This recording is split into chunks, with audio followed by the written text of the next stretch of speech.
නරක් විච්චි තක්කාලි ගෙඩියක් තිබුණා. මං හදන්නේ මේ ඒක හිටවන්න.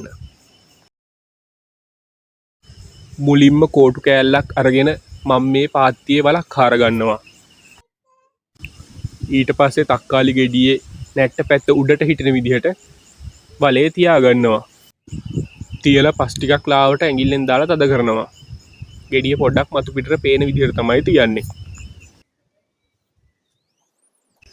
හිටවපු ගමම්ම වතුර ටිකකුත් දැම්මොත් හොඳ නිසා වතුර කෝප්පෙකුත් දාන්න අරගෙන යනවා.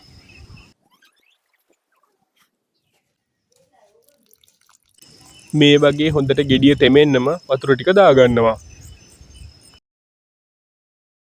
මෙතනම එහා පැත්තේ ගහේ තියෙනවා වගේ සරු සාරෙට මේ ගහේ ගෙඩි හැදෙයි කියලා මම බලාපොරොත්තු වෙනවා.